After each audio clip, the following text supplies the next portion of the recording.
건축과학부 전생명화학공학과 저는 이상입니다. 오늘 제목을 너무 불편하게 했는데요.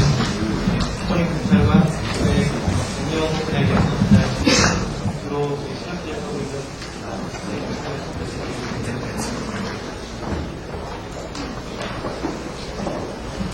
좀 전에 포토닉 크리스탈에 대해서 간단하게 설명드리겠고요. 포토닉 크리스탈은 어떻게 만들지, 그리고 보수가지고 어디에 유용할 수 있는지에 대해서 간단하게 설명드리겠습니다.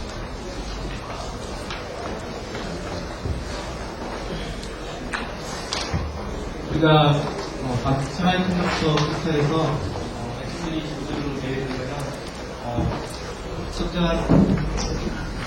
전자 간격에 의해서 특정한 에너지와 전자를 쓰는 밴드 게임 공기입니다. 그래서 우리 손이 수덕시 밴드하고 밸런스 밴드라는 휴대폰이 되고요. 이 원리를 이용하여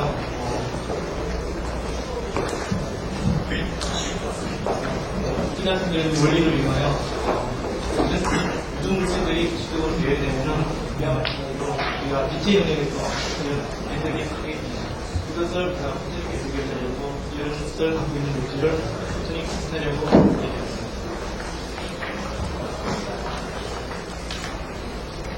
포토닉 크리스탈은 자기에서 많이 관련있는데 주로 나비나 아니면 오토 같은 데 많이 전혀 안 들립니다.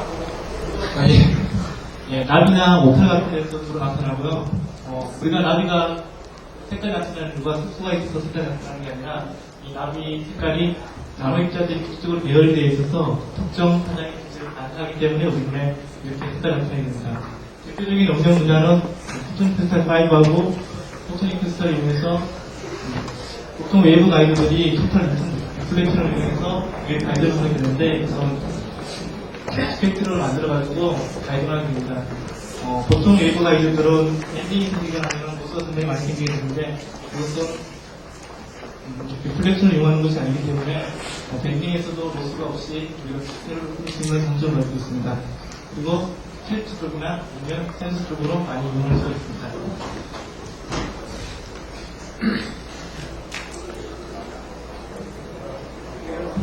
제가 연구하고자 하는 포토닉 크리스탈 크기는 주로 100나노에서 1000나노 사이에 있는 이 정도 크기가 되면 빛의 파장이 한 400나노에서 700나노 정도 되고요. 우리가 지금 방송fun에 이용하고 있는 게 1.4마이크로나 1.5마이크로 정도이기 때문에 이 정도 용량의 나노입자를 가지고 포토닉 크리스탈을 제작하게 되면 가시광 같은 영역에서 리얼 아이어 영역까지 우리가 빛의 영역을 제어할 수가 있게 됩니다.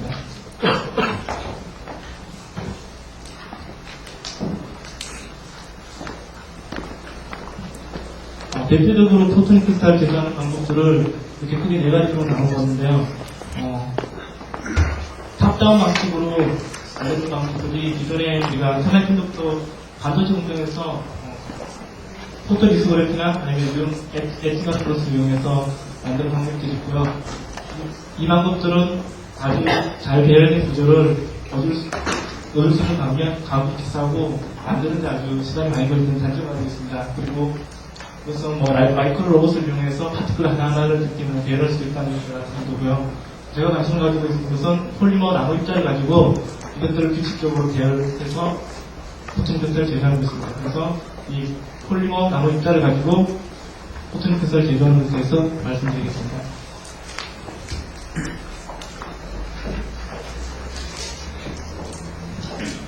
첫 번째로 그냥 제목 아이스 크리스탈인 제이진이라고 썼는데요.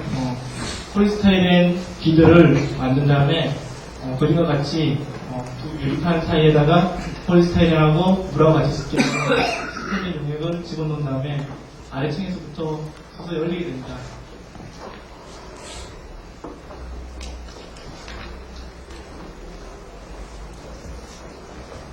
그림 잘 안 보이는데요.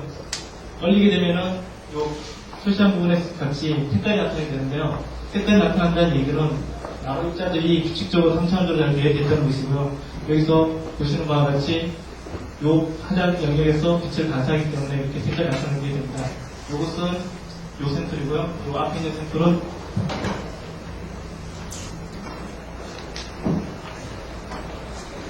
기존에 잘 알려진 버티컬 디포지션 방법으로 만들어서 찍은 데이터입니다.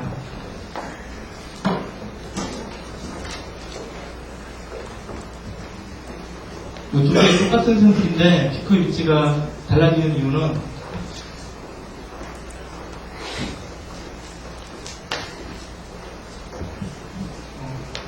그레이티시에서 알 수 있듯이 람다 X가 피크의 최대 표시는 이게 2D 이런 식으로 나타나게 됩니다.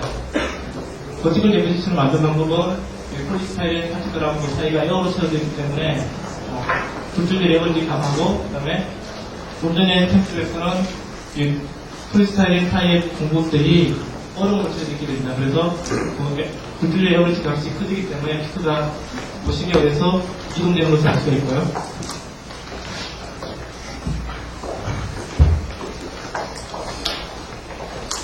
실제로 만들어진 샘플을 SEM을 가지고 분석해본 결과 플레이한 구조하고 밴딩되는 구조하고 스피어 형태로 나타나는 것을 알 수 있습니다. 빠르게 했을 경우에는 이런 식으로 나타나게 되는데요. 요 모델이 간단하게 했는 이유는 밑에서부터 물을 흘리게 되면은 물 자체가 얼어서 파티클들이 위로 밖으로 밀려나가는 것이 아니라 물하고 같이 폴리스타인 파티클이 얼게 됩니다. 그래서 안쪽에서 얼게 된 것들은 서피스 에너지가 구형이 가장 작기 때문에 구형으로 이렇게 만들어지게 되고요. 표면으로 밀려난 애들은 플레인 구조로, 아니면 스펙트 연설에 의해서 밴딩 구조로 만들어지게 됩니다. 그래서 이 물이 얼어 속도를 우리가 천천히 조절하게 되면 파티클들이 많이 밖으로 밀려나게 될 것이고 표면 쪽으로만 많이 모일 것이므로 이 스피어 구조와 밴딩 구조가 플레인 구조가 잘못된다는 것을 알게 됩니다. 그리고 이 스피어 구조는 우리가 표면이 단수체나 아니면은 이 형태 쪽으로 더 운명이 지금 시도되고 있습니다.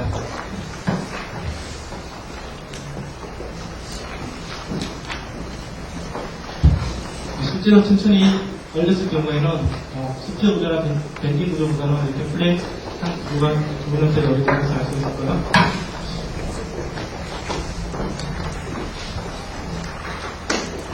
실제로는 LB 방법을 이용해서 포트믹스를 제거하는 방법을 설명드리겠습니다. 그림과 같이 메탄올에 폴리스타일 파티클을 잘 분산시킨 다음에 서브스트레이트를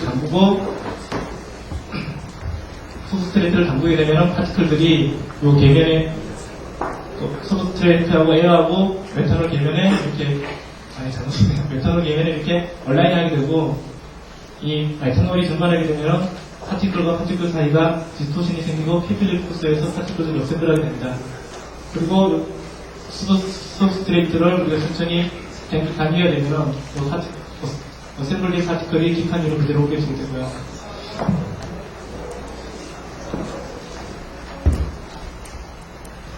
이 방법들은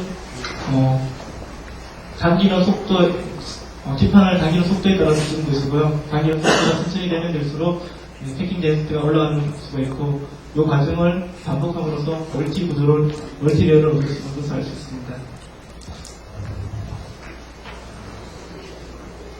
여기서는 자세히 설명드리지는 않을 거고요. 다음에 설명드릴 텐데, 지금 현재 실험실에서 교육하고 있는 기술은 PW 배슬러 로잉을 지었고요.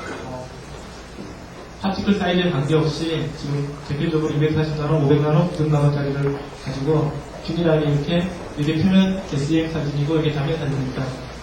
멀티레이어로 아주 균일하게 잘 쌓을 수 있는 것을 알 수 있고요.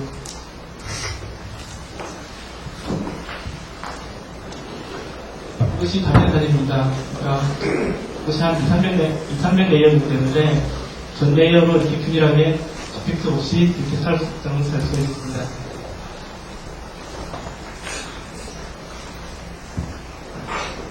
그러면 이렇게 만들어진 샘플을 가지고 어디에 이용할 수 있는지에 대해서 설명드리겠습니다. 이것은 폴리스타이린 파티클이 실제로 슈퍼닉 엑시스에 대해서 표면이 이렇게 마이너스 차지로 안정화되어 있습니다. 이 파티클을 전기장에 넣어두게 되면은, 그리고 전기장에 넣어두게 되면은 얘가 마이너스 차지를 떼고 있기 때문에 플러스 고프로 흘러가게 됩니다. 이 원리를 이용해서 우리가 전기장 파티클 솔루션을 전기장에 두고 전기장을 돌려주게 되면 파티클들이 전극 중에 보이게 되고, 전극에 보이게 되면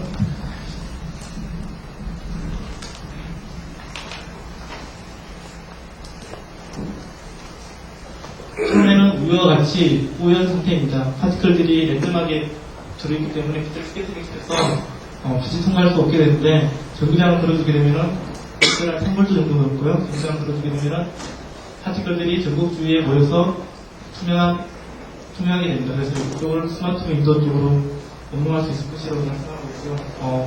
전국적으로 모인 샘플을 SEM 사진 스튜디오가 이런 식으로 모이는 것을 알 수가 있습니다. 그림에서 보시는 바와 같이 헥사고널 구조하고 스퀘어 구조가 분분하는 것을 알 수 있고요. 왜 이런 구조가 얻어지는지에 대해서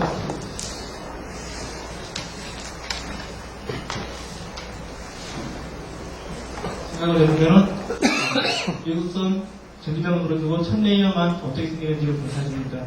첫 레이어를 찍어본 결과 헥사고널하고 스퀘어 그리고 랜덤의 스태틱 데이터를 알 수 있고요.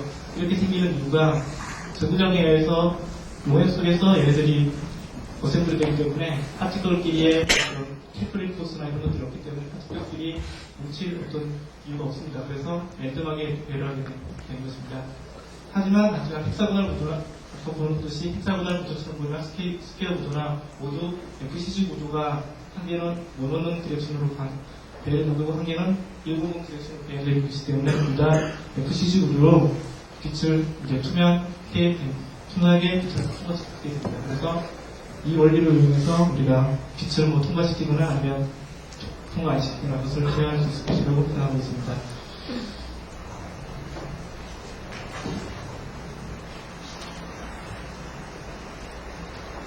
좀 전에 앞에서 FW 방법을 만들었지만 만든 샘플을 가지고 포트닉 밴스타 필터로 사용할 수 있는지에 대해서 한번 조사해보았습니다. 브렉션에 의하면 이런 식으로 값이 주어지게 되고요. 노멀 방향으로 들어간 빛과 이 각도를 옮겨가면서 빛을 조사해주게 되면 밴드갭의 위치가 이런 식으로 바뀌게 됩니다. 그래서 우리가 650 나노 정도에서 빛을 반사시키고 싶으면 노멀 방향으로 주면 되고 각도를 변경으로 해서 우리가 반사되는 빛이 영역을 바꿀 수 있게 됩니다. 그래서 이런 파티클들을 여러 개를 겹쳐 쓴다 그러면 로패스 필터나 하이패스 필터 그리고 자체로는 밴드스탑 필터도 이용할 수 있을 것입니다.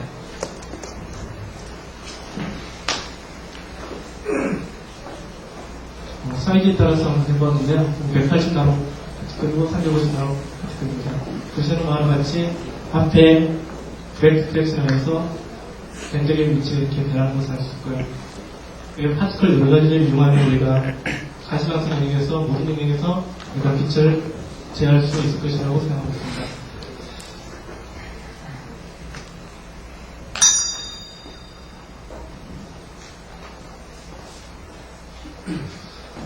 다음은 이것이 과연 레이저로 이용될 수 있는지 시도해보았습니다.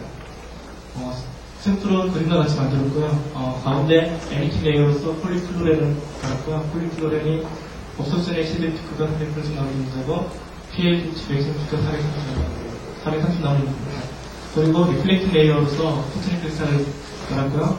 포트닉 크리스탈의 밴드갭이 428 나오는 문제로서 포트닉 밴드갭하고 이 PL 피크를 두 개를 일치시키게 되었습니다.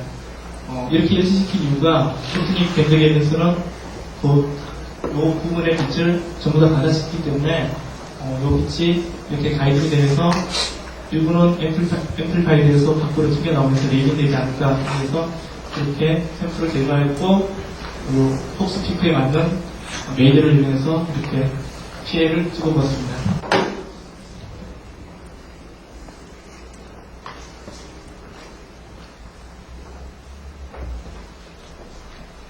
두 가지 방향 표면으로 나오는 방하고 옆면으로 가이드에서 나오는 빛을 찍어보았는데요.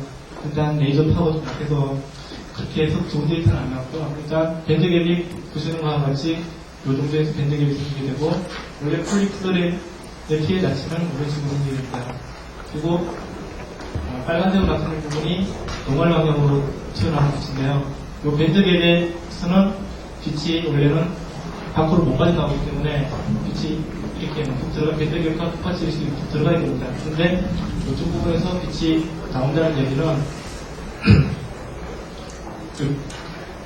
여기서 발광나는 빛이 두 레이어 사이에서 왔다 갔다 하면서 앰플리파이 되어서 이쪽으로 레이징이 되는 것이 아닌가 생각하고 있습니다. 그리고 표면으로 나오는 광은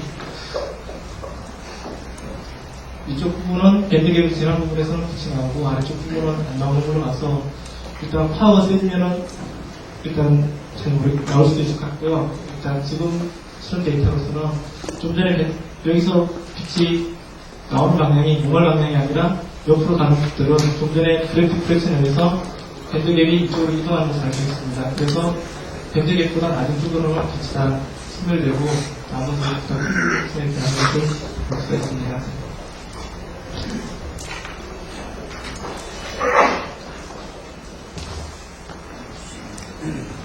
이상으로 특징 스타일 제조 방법에 대해서 알려주는 것도